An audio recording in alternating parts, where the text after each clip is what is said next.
इटावा जिले का सैफई महोत्सव जितना प्रसिद्ध है, उतना ही यहाँ की सुरक्षा और शांति की जिम्मेदारी भी बड़ी है।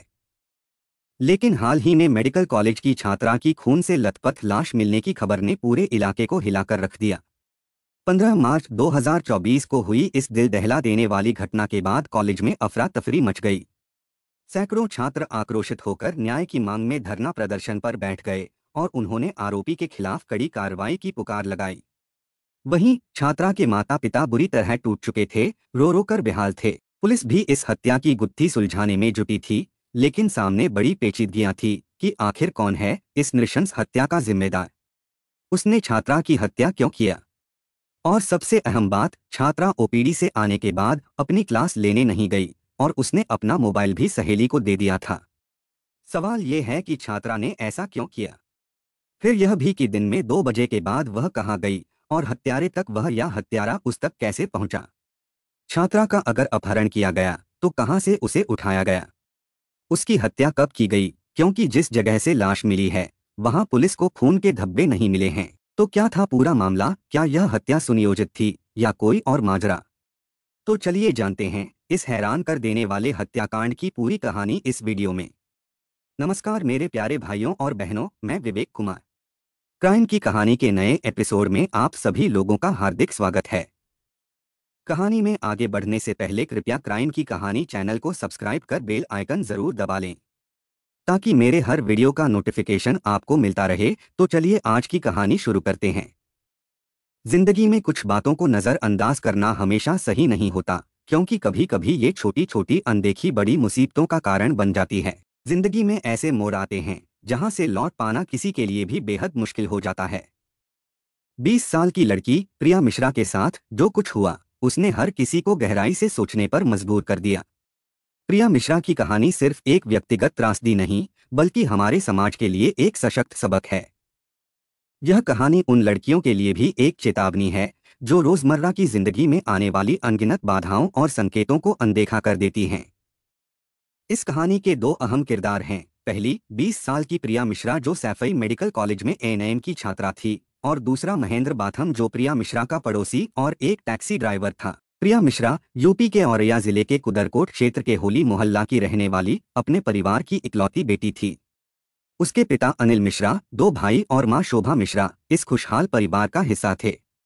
अनिल मिश्रा एक साधारण लेकिन मेहनतकश किसान हैं। खेती किसानी के साथ साथ उन्होंने अपने ही घर में एक छोटी सी परचून की दुकान भी चला रखी है, जिससे उनके परिवार की गुजर बसर होती है।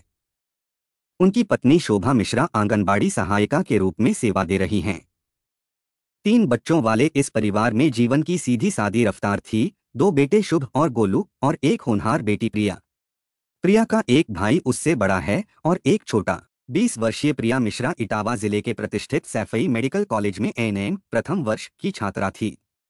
वह कॉलेज के हॉस्टल की तीसरी मंजिल पर स्थित कमरा नंबर 302 में 2 अन्य छात्राओं के साथ रहती थी। 14 मार्च 2024 की सुबह लगभग 8 बजे वह ओपीडी गई थी। दोपहर 1 बजे वह अपने हॉस्टल लौट आई और 2 बजे उसकी अगली कक्षा निर्धारित थी। लेकिन जब वह समय पर क्लास में नहीं पहुंची तो वार्डन को चिंता हुई। उन्होंने पहले प्रिया मिश्रा की सहेलियों से पूछताछ की, लेकिन कोई जानकारी नहीं मिल सकी। चिंतित वार्डन ने तुरंत प्रिया के गांव उदरकोट औरैया फोन करके उसके माता पिता से पूछा कि क्या वह घर आ गई है। यह सुनते ही प्रिया के माता पिता घबरा उठे और बिना किसी देरी के सैफई के लिए रवाना हो गए। कॉलेज पहुंचकर उन्होंने प्रिया की रूममेट्स से बात की और वार्डन नीलम शाह से मुलाकात की, लेकिन शाम 7 बजे तक प्रिया का कोई सुराग नहीं लग पाया। मजबूरी में परिजन वापस गांव लौट आए। इस मामले में जो मेडिकल वाले छात्र थे, उन्होंने मेडिकल कॉलेज प्रशासन को इस घटना से अवगत करा दिया। कॉलेज प्रशासन ने इसकी जानकारी पुलिस को दे दिया। बहरहाल छात्रा के लापता होने की सूचना मिलते ही पुलिस भी छात्रा की जांच पड़ताल में जुट गई। सीसीटीवी कैमरों को खंगाला जाता है, मोबाइल की कॉल डिटेल निकाली जाती है और यह मालूम किया जाता है कि आखिर वह कौन व्यक्ति था जिसके साथ प्रिया गई थी। इस बीच रात करीब 9 से 10 बजे के बीच इटावा जिले के बैदपुरा थाना क्षेत्र में स्थित मदर डेयरी के पास एक छात्रा का खून से लथपथ शव मिलने से सनसनी फैल गई। जैसे ही इस भयानक वारदात की सूचना पुलिस को मिली, पूरे महकमे में हड़कंप मच गया। पुलिस तुरंत मौके पर पहुंची और शव की शिनाख्त करने की कोशिश में जुट गई। चूंकि मृतका मेडिकल कॉलेज की छात्रा थी, इसलिए उसकी पहचान करना ज्यादा मुश्किल नहीं रहा। इसी सुराग को आधार बनाकर पुलिस सैफई मेडिकल कॉलेज पहुंची और छात्रा की तस्वीर वार्डन व अन्य स्टाफ को दिखाकर जानकारी जुटाई। छात्रा की पहचान होते ही वार्डन और कॉलेज प्रशासन ने उसके माता पिता को यह भयानक खबर दी कि उनकी बेटी सड़क के किनारे खून से सनी हुई मृत अवस्था में मिली है। यह खबर सुनते ही मानो पूरे परिवार की दुनिया ही उजड़ गई। माँ बाप पर दुखों का पहाड़ टूट पड़ा, उनका रो रोकर बुरा हाल हो गया। उधर यह भयावह खबर कॉलेज परिसर में जंगल में लगी आग की तरह फैल गई। छात्रा की मौत से क्षुब्ध और आक्रोशित साथी छात्रों ने कॉलेज प्रशासन के खिलाफ जोरदार हंगामा शुरू कर दिया।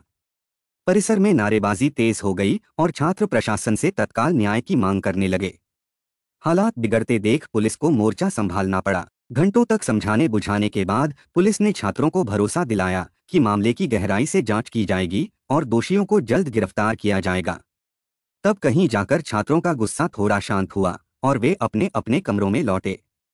लेकिन सबसे बड़ा सवाल यह भी था कि प्रिया के साथ ऐसा क्यों हुआ। आखिर वह कौन से हालात थे कि प्रिया को हमेशा के लिए रास्ते से हटा दिया गया। इसके बाद पुलिस ने अपनी जांच की रफ्तार तेज कर दिया। सबसे पहले उन्होंने प्रिया मिश्रा के करीबी दोस्तों से बारीकी से पूछताछ शुरू किया। सहेलियों ने बताया कि दोपहर में ओपीडी ड्यूटी से लौटने के बाद प्रिया सीधे अपने कमरे में चली गई थी। वहां उसने अपना मोबाइल एक दोस्त को थमाते हुए कहा, मैं थोड़ी देर में वापस आती हूं। जब उनसे पूछा गया कि वह कहां जा रही है तो प्रिया ने कोई स्पष्ट जवाब नहीं दिया। यह बात पुलिस के लिए हैरान करने वाली थी, क्योंकि इसके बाद प्रिया का कोई पता नहीं चला। इसी बीच प्रिया के माता पिता ने भी जांच में मददगार जानकारी दिया। उन्होंने बताया कि हॉस्टल में प्रिया के साथ रहने वाली छात्राओं ने बताया था कि वह आखिरी बार एक युवक महेंद्र बाथम के साथ देखी गई थी। अब बड़ा सवाल ये था, महेंद्र बाथम कौन है? इसका जवाब प्रिया मिश्रा के पिता अनिल मिश्रा ने खुद दिया। उन्होंने बताया, करीब 5-6 महीने पहले जब मेरी बेटी किसी काम से बाहर गई थी, तब रास्ते में मोहल्ले का एक लड़का महेंद्र बाथम जो हमारे ही घर के पास रहता है, उसने रास्ता रोककर उससे मोबाइल नंबर मांगा था।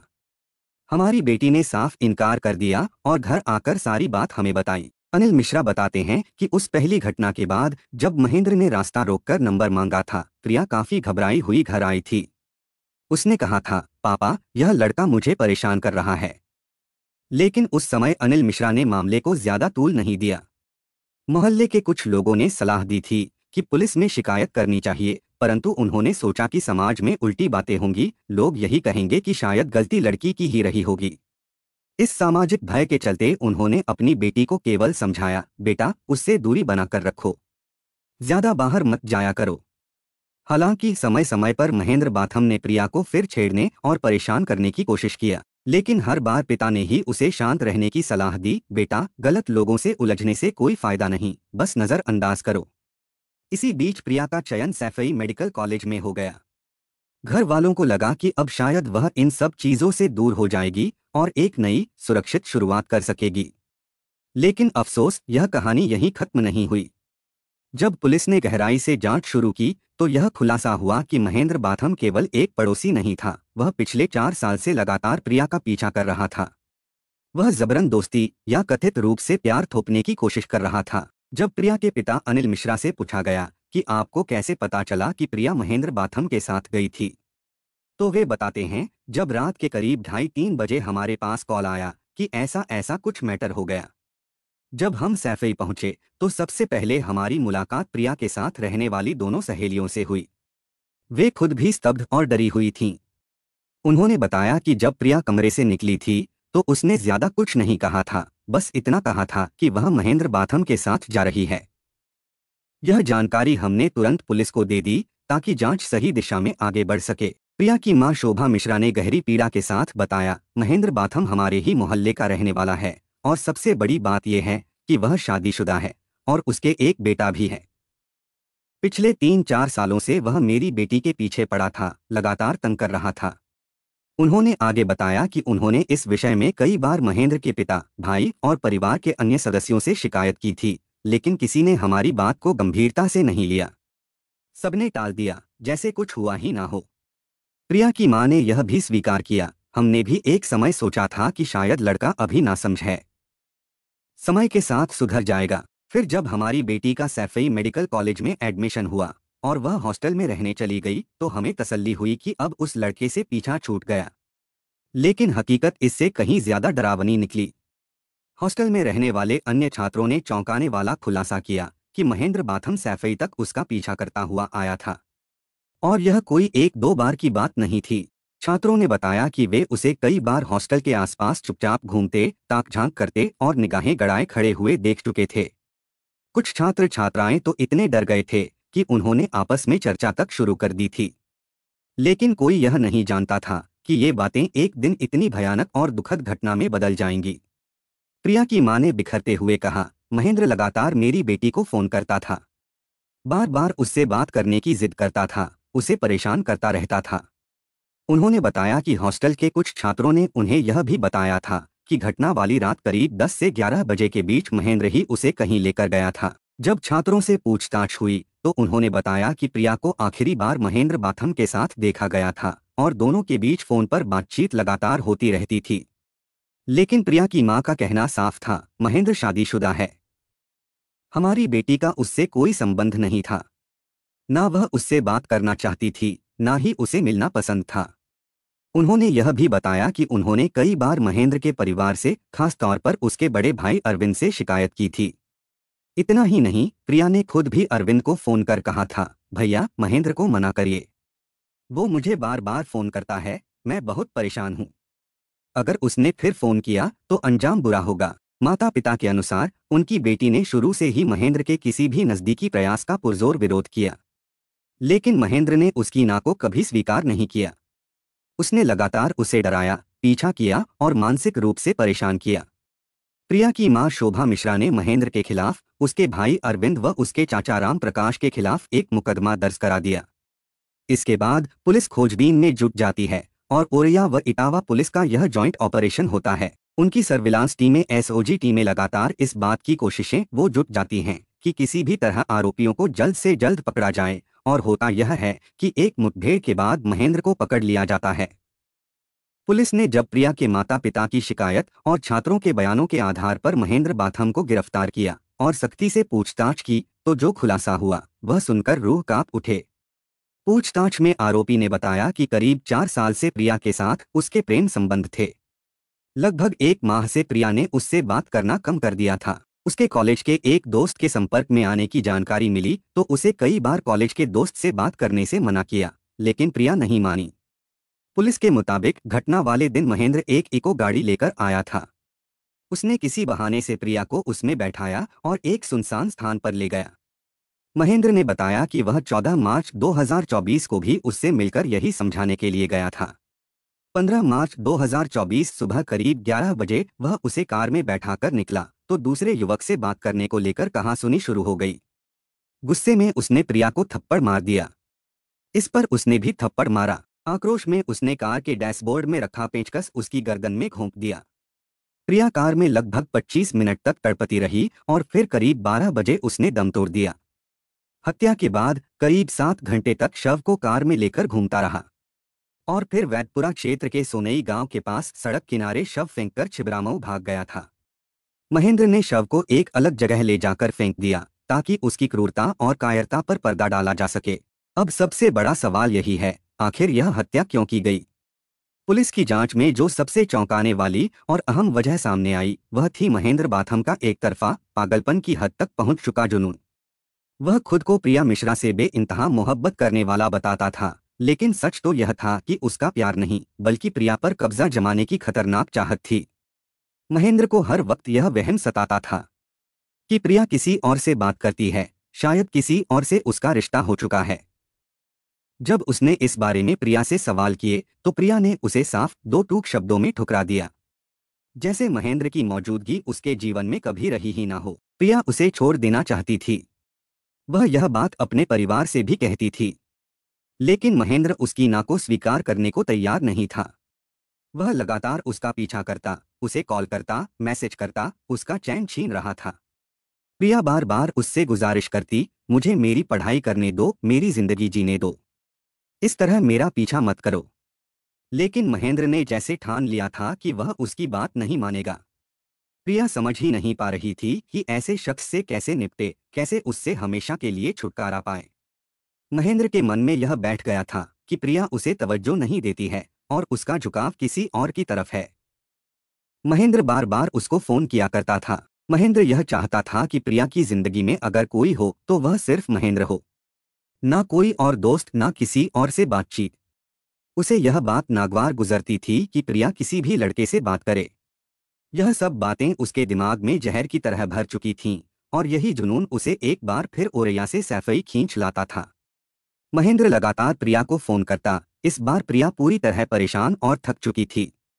उसने ठान लिया आज वह किसी भी तरह से इस लड़के से हमेशा के लिए फैसला कर लेगी। महेंद्र उसे आखिरी बार मिलने के लिए बाहर बुलाता है। कहता है बस एक बार मिल लो, फिर कभी परेशान नहीं करूंगा। प्रिया सोचती है शायद उस पागलपन को हमेशा के लिए अपनी जिंदगी से बाहर निकालने का यही मौका है। वह तय करती है कि वह उससे मिलकर एक बार फिर साफ साफ और इस बार बिना किसी नरमी के अपनी बात कहेगी। प्रिया कॉलेज से बाहर निकलती है। महेंद्र कार लेकर सामने खड़ा होता है। वह उसे कार में बैठा लेता है और थोड़ा आगे ले जाता है। रास्ते में दोनों के बीच गर्मा गर्म बहस शुरू हो जाती है। महेंद्र चीखता है मैं तुझे हर हाल में पाऊंगा। प्रिया शांत मगर दृढ़ स्वर में जवाब देती है मेरा पीछा छोड़ दो, मुझे अपनी पढ़ाई पर ध्यान देना है। मैं अपने माता पिता के सपनों को पूरा करना चाहती हूँ। वह उसे समझाने की कोशिश करती है, उसे अपने परिवार, अपनी पत्नी की याद दिलाती है। तुम अपनी बीवी पर ध्यान दो, मुझे भूल जाओ। लेकिन महेंद्र अपनी जिद पर अड़ा रहता है। प्रिया सख्त हो जाती है। वह साफ शब्दों में चेतावनी देती है अगर तुम दोबारा मेरा पीछा करोगे या मेरी जिंदगी में दखल देने की कोशिश करोगे तो मैं न सिर्फ पुलिस में शिकायत करूंगी बल्कि जमाने के सामने भी तुम्हारा असली चेहरा दिखा दूंगी। प्रिया मिश्रा की साफ और तीखी बात महेंद्र को चुभ जाती है। उसका हम, उसकी झूठी मर्दानगी जैसे तिलमिला उठती है। वह क्रोध में उबलने लगता है। उसके चेहरे पर इंसानियत की कोई परछाई नहीं बचती है। फिर वह अचानक अपनी गाड़ी के डैशबोर्ड की ओर झुकता है और वहां से एक पेचकस निकालता है। कुछ ही पलों में वह वहशी बन चुका होता है। वह उस पेचकस से उस मासूम लड़की पर टूट पड़ता है जो बस अपने हक की जिंदगी मांग रही थी, जो सिर्फ पढ़ना चाहती थी, जो सिर्फ जीना चाहती थी। प्रिया चीखती है, तड़पती है, लेकिन जिंदा है। उसकी सांसें चल रही होती हैं। वो उससे गुहार करती है मुझे अस्पताल ले चलो, मुझे बचा लो। वो एक एक पल जिंदगी की भीख मांग रही होती है। लेकिन महेंद्र की आंखों में जरा भी रहम नहीं था। उसे इस बात की भी परवाह नहीं होती कि जिस लड़की के साथ वह यह दरिंदगी कर रहा है वह उसके पड़ोस में रहती थी। उसे यह भी याद नहीं आता कि इस समाज में उसका भी कोई नाम है, कोई चेहरा है। ना उसे जमाने का डर था, ना अपने परिवार की इज्जत का, ना अपने अंजाम का डर था। और फिर प्रिया दम तोड़ देती है। लेकिन इस पूरी कहानी में एक सवाल अब भी सबको बेचैन करता है। अगर प्रिया महेंद्र से बिल्कुल भी नहीं जुड़ी थी तो फिर वह उसकी गाड़ी में बैठी ही क्यों? क्या महेंद्र ने उसे किसी तरह ब्लैकमेल किया या किसी धोखे, झूठे बहाने या भावनात्मक दबाव में बुलाया था? या फिर मामला उतना सीधा नहीं है? क्या यह संभव है कि 3-4 साल के पीछा और दबाव के बाद महेंद्र किसी स्तर पर प्रिया को इस कदर गिल्ट या सहानुभूति में बांधने में सफल हो गया हो कि वह बातचीत तक सीमित कोई संपर्क रखने लगी हो? हो सकता है प्रिया ने सिर्फ इंसानियत में या डर या सामाजिक दबाव में कभी जवाब दे दिया हो, लेकिन महेंद्र ने उस एक संवाद को रिश्ते का नाम दे दिया।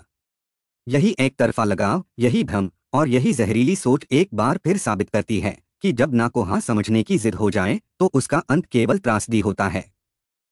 अब इस दर्दनाक घटना ने राजनीति में भी आग भड़काई।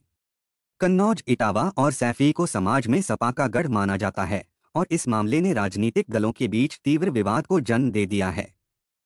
सपा के वरिष्ठ नेता शिवपाल सिंह यादव ने विश्वविद्यालय प्रशासन की भूमिका पर सवाल उठाए और इसे संदिग्ध बताया। उन्होंने दोषियों के खिलाफ कड़ी कार्रवाई की मांग किया ताकि भविष्य में ऐसी घटनाएं दोबारा ना हो।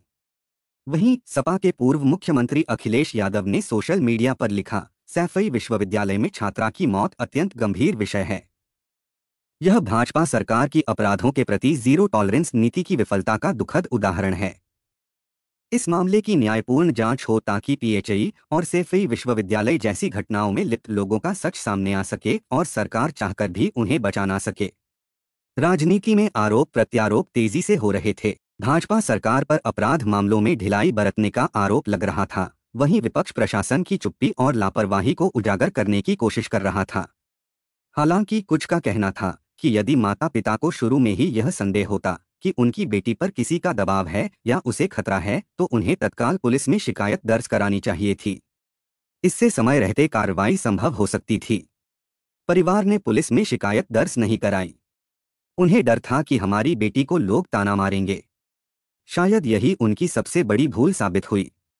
पर सवाल उठता है, कोई किसी के बेटी को ताना कैसे मार सकता था जब वो खुद पुलिस में जाकर शिकायत कर सकते थे? शायद उन्होंने सोचा था कि यह मोहल्ले की मामूली बात है, झगड़ा बढ़ाना ठीक नहीं, या मामला खुद ही सुलझ जाएगा। लेकिन आज उसी सोच का खामियाजा उन्हें भुगतना पड़ा। अगर उस वक्त मजबूती से कदम उठाया जाता तो शायद महेंद्र बाथम में इतनी हिम्मत नहीं होती कि वह इतना भयावह कृत्य कर पाता। बहरहाल पुलिस ने महेंद्र बाथम को गिरफ्तार कर लिया।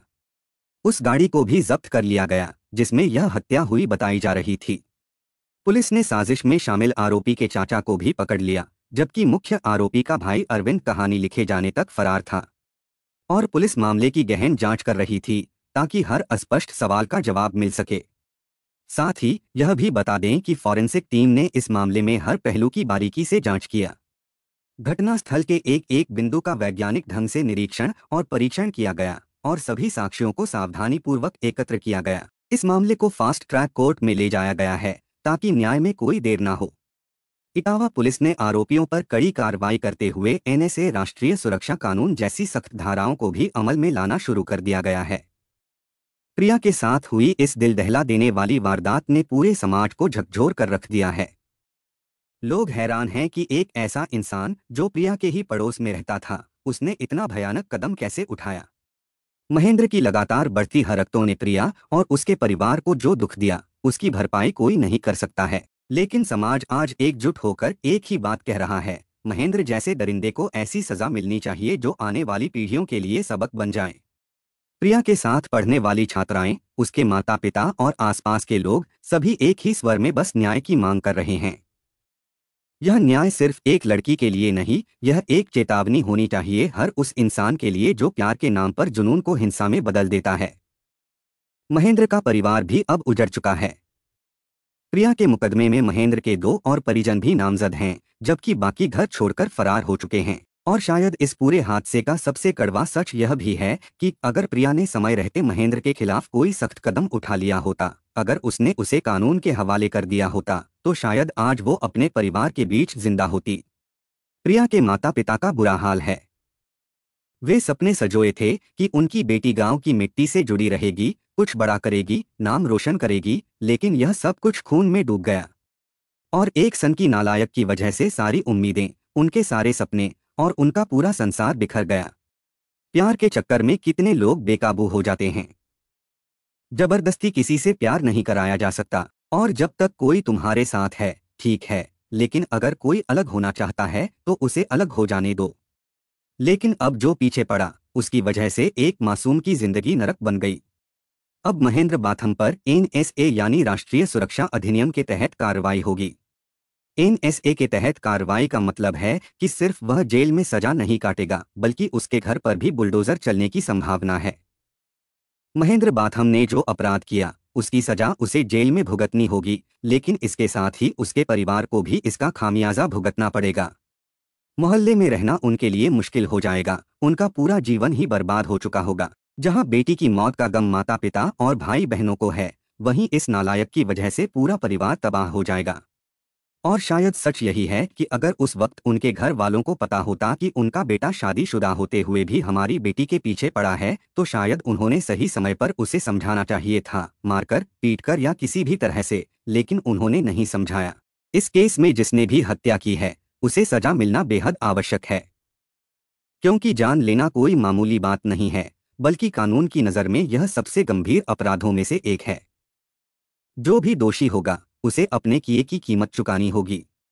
न्याय व्यवस्था का काम ही है कि वह अपराधियों को सजा दे, ताकि समाज में कानून का राज कायम रहे और कोई भी व्यक्ति अपराध करने से डरे।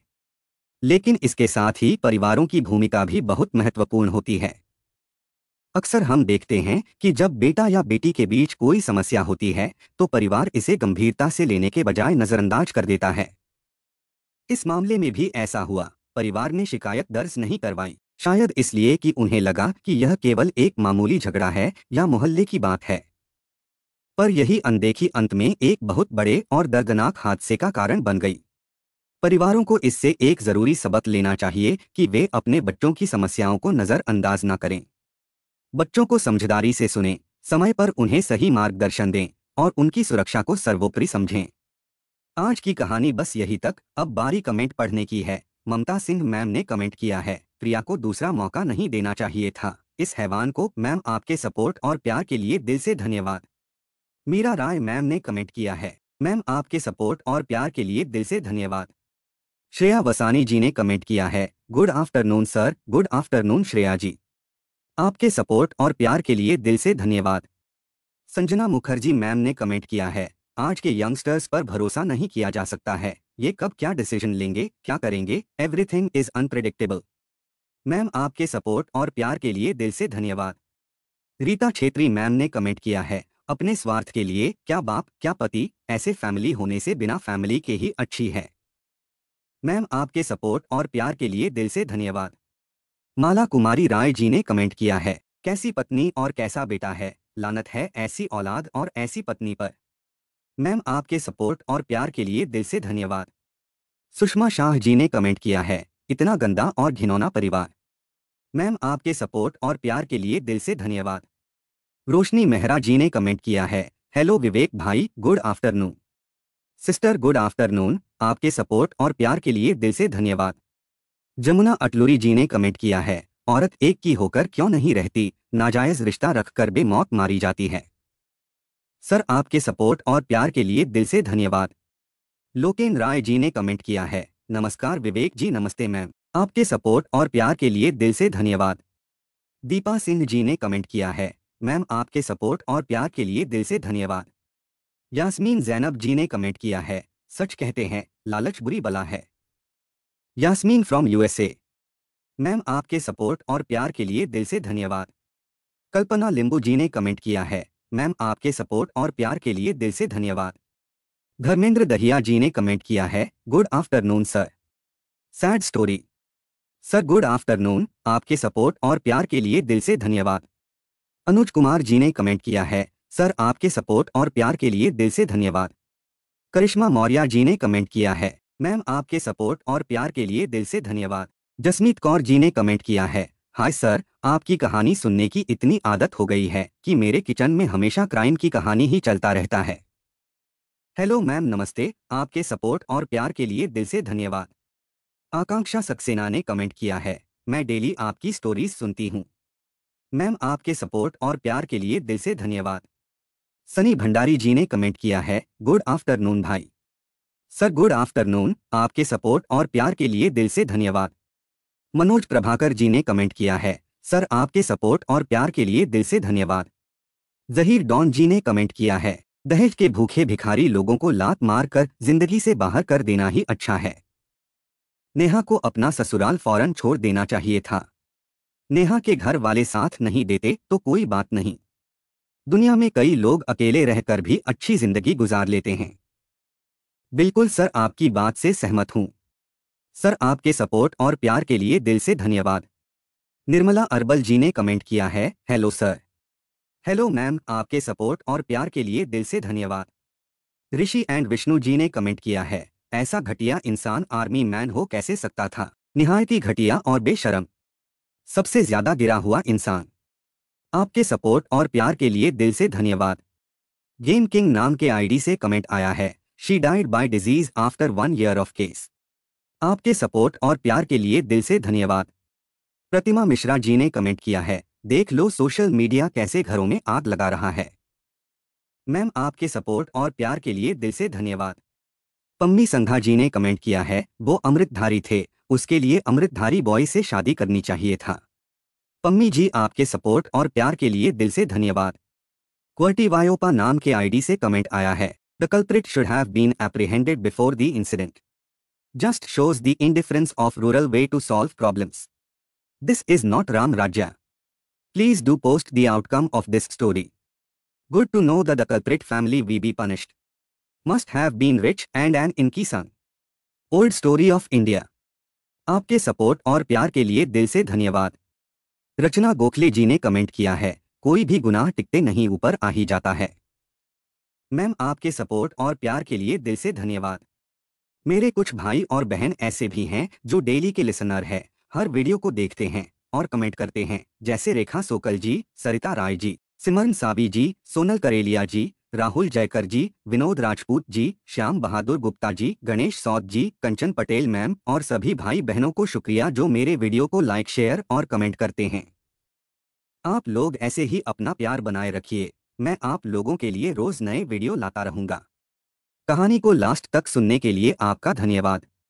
इस कहानी के बारे में अपनी राय कमेंट करके ज़रूर बताइएगा और ऐसी ही अपराध की सच्ची कहानियों के लिए हमारे चैनल क्राइम की कहानी को सब्सक्राइब कर लीजिए। कहानी को लाइक और शेयर ज़रूर करें। धन्यवाद।